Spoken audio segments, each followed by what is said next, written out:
Hey guys, this lecture is going to cover pupillary light reflex, which is a high-yield neuroanatomy topic and highly tested on the boards.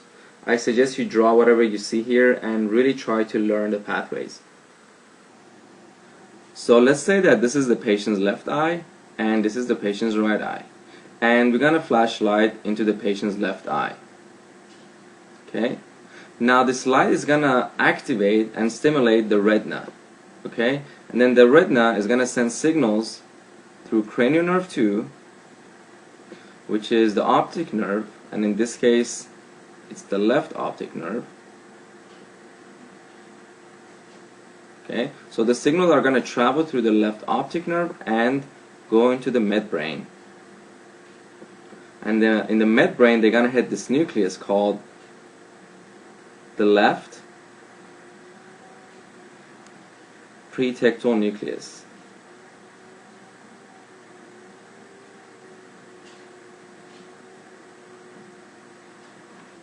Now the signals from here are sent to another nucleus, okay? And I'm going to draw it in a different color and I'll explain to you why in a second. Now this nucleus, it has a really weird name and it's called the left Edinger-Westphal nucleus. Okay, and this is actually named after the doctors who presented this nucleus, Dr. Edinger and Dr. Westphal. But what's actually really important here is that this nucleus supplies the preganglionic parasympathetic fibers, and it does it through the oculomotor nerve. Okay, so this is our preganglionic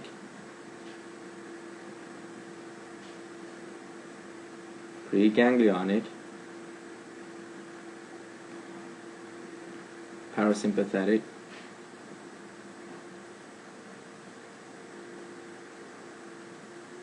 fibers, and it does it through the oculomotor nerve. So oculomotor nerve.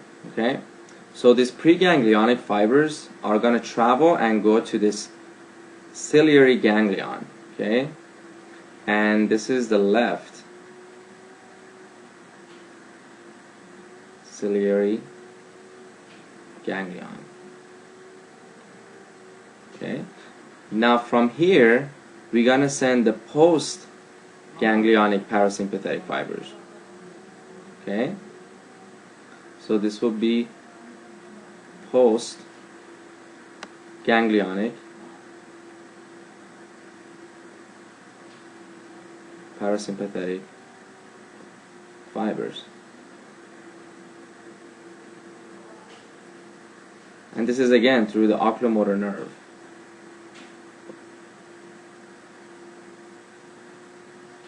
Now what this does actually is going to go and cause contraction of these muscles called the sphincter muscles, okay, and they're located here. Okay, so let's assume this is contraction of the sphincter muscles, and the eye is actually going to look like this. Okay, this is before we shine the light, and this is the reflex we get once we go through this pathway. Okay, and this is called meiosis. Now this explains only the left eye. What about the right eye? As you know, when you shine light into one eye, we have to have the same effect in both eyes. Okay, so this is how it's done. So we're shining the light into the left eye. We're going to activate the retina. Signals are going to be sent through the left optic nerve. They're going to travel and go to the midbrain and go into the left pretectal nucleus. Now from the left pretectal nucleus, we're going to have two pathways actually. We just covered one, which is for the same eye, in this case the left eye, and the second pathway is going to be for the right eye. So we're going to send signals to the right Edinger-Westphal nucleus. Okay,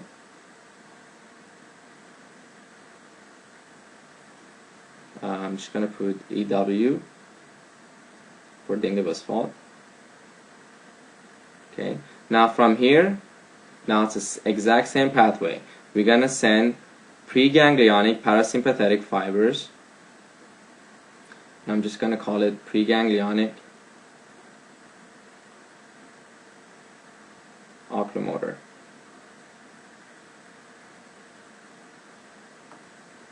Okay, and they're going to travel to the right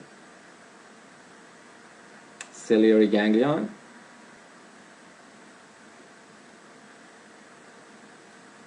and from the ciliary ganglion we're going to send postganglionic parasympathetic fibers, again through the oculomotor nerve. So this would be postganglionic.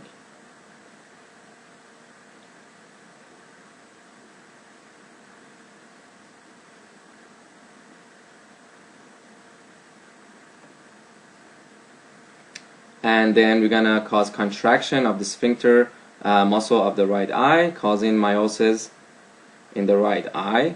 Therefore, we have the same effect in both eyes. Now, if we shine the light into the right eye instead of the left, the same pathway is gonna happen. Okay. Okay. This will be the light. Signals are gonna travel through the right optic nerve.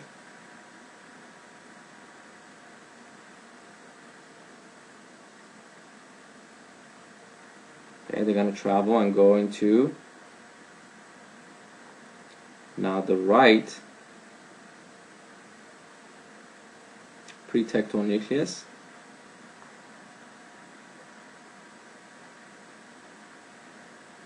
Now from here we're going to send signals to the right Edinger-Westphal nucleus. Okay, so we can go ahead and contract our sphincter muscle on the right eye, and again we're going to cross over